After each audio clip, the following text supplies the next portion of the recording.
Jadi ada 5 hal itu yang perlu dihindari atau yang tidak boleh dilakukan. Oke, halo teman-teman, selamat pagi ya. Semoga semuanya sehat ya. Oke, kali ini di kesempatan yang bahagia ini ya teman-teman ya, yang sangat bahagia. Oke, saya akan membagikan tips lagi, mungkin dari banyak sekali yang mungkin sharing mungkin di sosial media atau di komunitas ya, Facebook atau WhatsApp.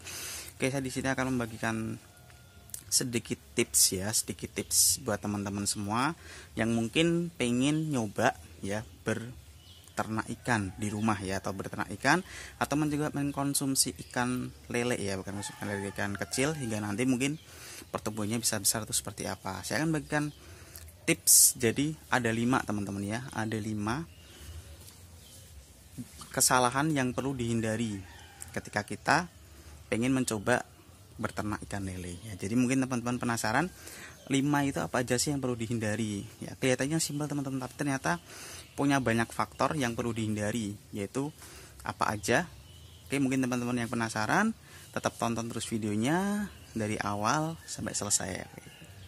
Oke teman-teman, yuk sebelum kita masuk ke video langkahnya dan tipsnya, oke, seperti biasa teman-teman ya, yang belum subscribe silahkan subscribe, aktifin notifikasinya tentunya supaya teman-teman tidak ketinggalan untuk seputar video-video saya terupdate dan terbaru untuk selanjutnya. Oke, let's go.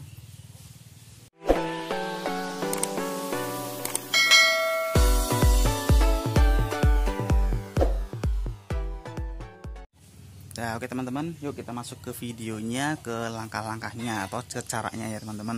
Jadi ada 5 hal itu yang perlu dihindari atau yang tidak boleh dilakukan ketika kita pengen mencoba berternak ikan lele ya. Jadi sesuai dengan pengalaman saya ya, untuk saya juga masih banyak belajar. Jadi buat teman-teman yang mungkin masih banyak yang bertanya ya, mungkin dengan komentar dan sebagainya, di sini saya akan langsung ngobrol ya, jadi biar lebih enak sama teman-teman semua, biar lebih paham lagi 5 hal ini yang tidak boleh dilakukan atau yang harus dihindari ketika kita pengen mencoba berternak ikan sendiri ya. Oke, di sini untuk tips yang pertama adalah itu air yang tidak difermentasi. Nah, teman-teman, jadi bukan berarti kita pengen berternak ikan lele, medianya terpal atau bisa jadi kolam semen, langsung ikan kita masukkan. Tidak bisa seperti itu ya teman-teman ya. Jadi air harus difermentasi terlebih dahulu. Supaya apa? Tujuan air difermentasi yaitu untuk membuang bahan-bahan racun yang ada di kolam terpal ataupun yang ada di kolam semen ya teman-teman. Jadi memang harus wajib dilakukan fermentasi itu untuk menghindari tingkat kematian massal atau tingkat kematian yang sangat banyak sekali untuk ikan-ikan lele punya kita. Oke, yang kedua adalah penebaran bibit ikan di waktu atau di jam yang salah.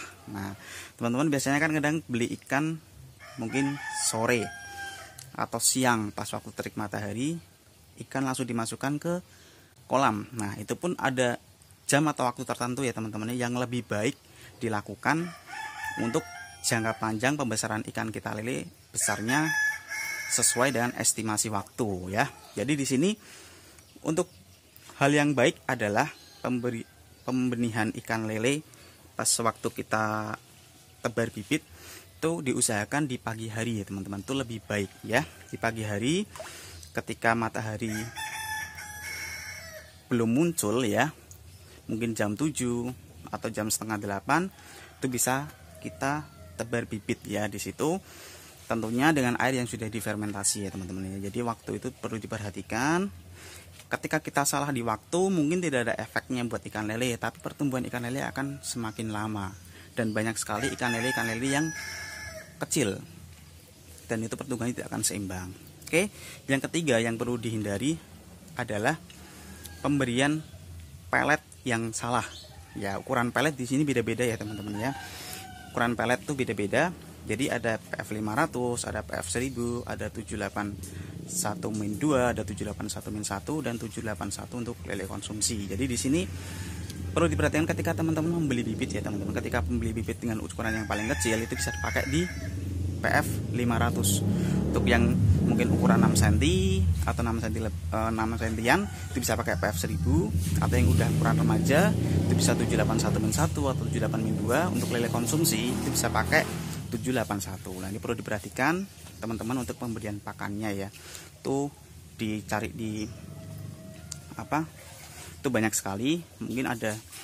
Jadi teman-teman biar tidak salah nanti untuk membelinya ya. Oke, yang keempat ya adalah pemberian pakan yang tidak dibibis terlebih dahulu. Nah, ini salah teman-teman ya.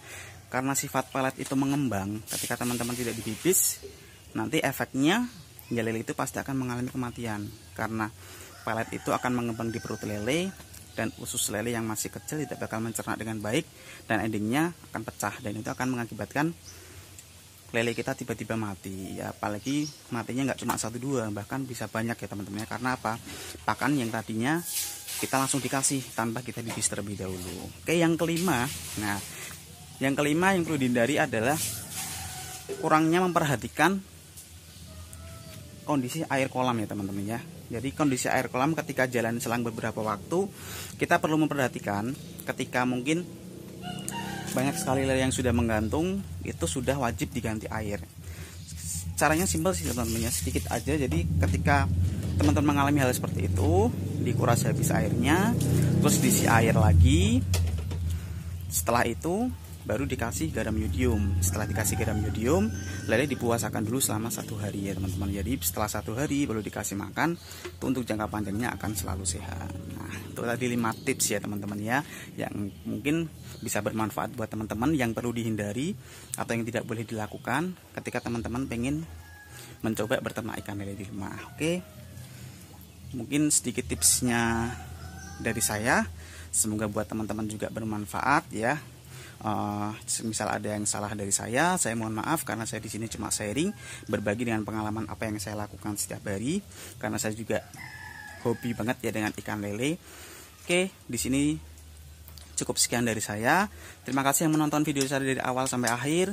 Tentunya tetap dukung terus video saya dengan cara di like, subscribe, komen, and share ke sosial media teman-teman, supaya tentunya saya selalu semangat untuk memberikan tips dan informasi seputar tentang hobi ikan lele. Oke, sekian dari saya.